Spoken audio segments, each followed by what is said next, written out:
নমস্কার। আজ আমরা একটা খুব জরুরি কিন্তু বেশ সংবেদনশীল বিষয় নিয়ে কথা বলতে বসেছি। সমাজে ধর্ষণ এর যে বেড়ে চলা আর তার প্রতিকার কিভাবে সম্ভব, এই নিয়ে আর কি। আমাদের কাছে একটা বিস্তারিত নথি আছে, document50.pdf, যেটা ধরে আমরা এগোবো। চেষ্টা করব এর মূল কারণ আর সমাধানগুলো বুঝতে। হ্যাঁ, নমস্কার।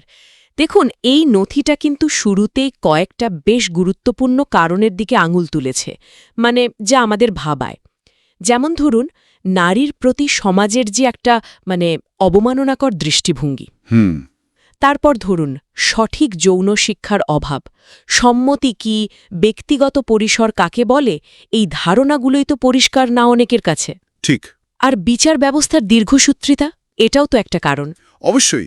আর তার সাথে ওই যে গভীরভাবে গেঁথে থাকা পুরুষতান্ত্রিক মানসিকতা, সেটাও। এই পুরুষতান্ত্রিক মানসিকতা, এই বিষয়ে যদি একটু খুলে বলেন, নথিটা ঠিক কিভাবে ব্যাখ্যা করছে এটাকে? ওই যে পুরুষকে শ্রেষ্ঠ ভাবা, নারীকে নিয়ন্ত্রণ করার মানসিকতা। একদম। নথিটার একটা খুব গুরুত্বপূর্ণ পয়েন্ট হলো, অনেক ক্ষেত্রেই ধর্ষণ শুধু যৌনতার বিষয় না, এটা আসলে ক্ষমতা দেখানো, নিয়ন্ত্রণ প্রতিষ্ঠা করার একটা চেষ্টা। ও আচ্ছা। নথিটা বলছে, এই ক্ষমতার মনস্তত্ত্বটা অনেক সময় যৌন ইচ্ছের চেয়েও বেশি শক্তিশালী হয়ে ওঠে। আর এর সাথে যখন যোগ হয় ওই যে বিচারহীনতার সংস্কৃতি, যে অপরাধ করলেও পার পেয়ে যাওয়া যাবে, এই রকম একটা ধারণা। হ্যাঁ, ঠিক তাই। যখন এই ধারণাটা তৈরি হয়, তখন তো পরিস্থিতি আরও খারাপ হয়, তাই না? নথিটাতে একটা তথ্য আছে বেশ চমকে দেওয়ার মতো। বলছে যে বেশিরভাগ রিপোর্ট হওয়া কেসের অপরাধী কিন্তু ভুক্তভোগীর পরিচিত। পরিচিত? তার মানে তো এটা সমাজের আরও গভীরে ছড়ানো। একদম। এটা সমস্যার সামাজিক গভীরতাটাকেই সামনে আনে। তাহলে তো বোঝা যাচ্ছে বিষয়টা শুধু আইন বা শাস্তি দিয়ে সমাধান হবে না। আচ্ছা, এই পরিস্থিতি থেকে বেরোতে নথিটা কি ধরনের সমাধানের কথা বলছে? একটা সমন্বিত ব্যবস্থা। হ্যাঁ, ঠিক ধরেছেন। একটা মাল্টি ডাইমেনশনাল অ্যাপ্রোচের কথা বলা হয়েছে। প্রথমেই আসছে শিক্ষা আর সচেতনতা। শিক্ষা কোন পর্যায়ে থেকে? একেবারে গোড়া থেকে, প্রাথমিক স্কুল পর্যায় থেকেই বয়স অনুযায়ী যৌন শিক্ষা, যেখানে সম্মতি কনসেন্ট, নিজের শরীরের অধিকার, ব্যক্তিগত স্পেস, নারী পুরুষের সমানাধিকার, এই সব নিয়ে খোলাখুলি আলোচনা হবে। কিন্তু বাস্তবে কি সেটা হয়? নথি কিছু বলছে নিয়ে?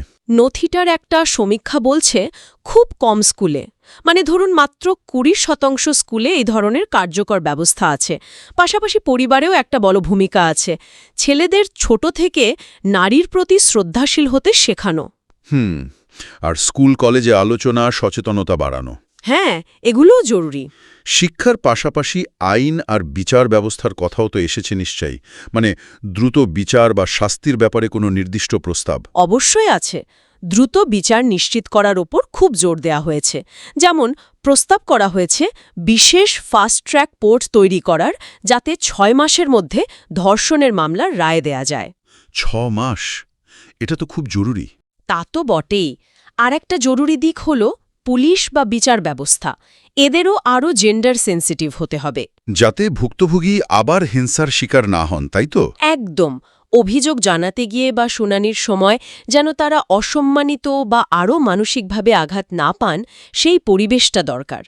এমনকি ম্যারিটাল রেপ বৈবাহিক ধর্ষণকে ফৌজদারি অপরাধ হিসাবে গণ্য করার জোরালো সুপারিশও আছে এই নথিতে। এটা একটা বিরাট পদক্ষেপ হতে পারে।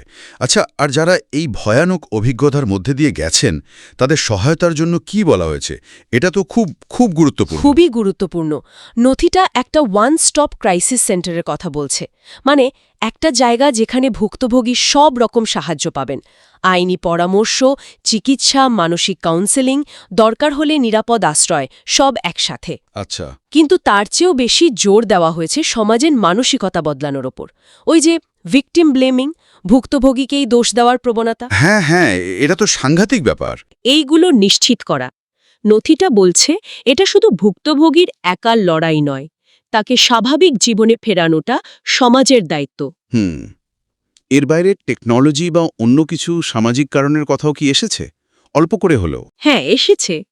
যেমন ধরুন, সেফটি অ্যাপস বা সিসিটিভি কভারেজ বাড়ানোর কথা বলা হয়েছে।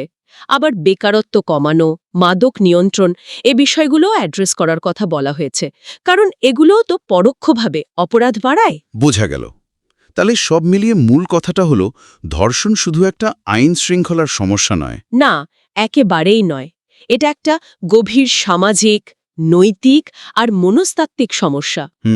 আর এর সমাধান করতে গেলে পরিবার, শিক্ষাঙ্গন, সরকার, ধর্মীয় নেতা, মিডিয়া, সমাজের প্রত্যেকটা মানুষকে একসাথে কাজ করতে হবে। একটা সামগ্রিক পরিবর্তন দরকার। একদম। আলোচনা প্রায় শেষের দিকে, শ্রোতাদের জন্য একটা প্রশ্ন রেখে যেতে চাই শুধু। এই নথিটা তো একটা সামগ্রিক চেষ্টার কথা বলছে, কিন্তু দীর্ঘমেয়াদী আসল পরিবর্তনের জন্য ব্যক্তি হিসেবে আমাদের নিজেদের মধ্যে ঠিক কোন মানসিক পরিবর্তনটা আনা সবচেয়ে জরুরি বলে মনে হয়? এটা হয়তো আমাদের সবার একটু একান্ত ভাবার বিষয়।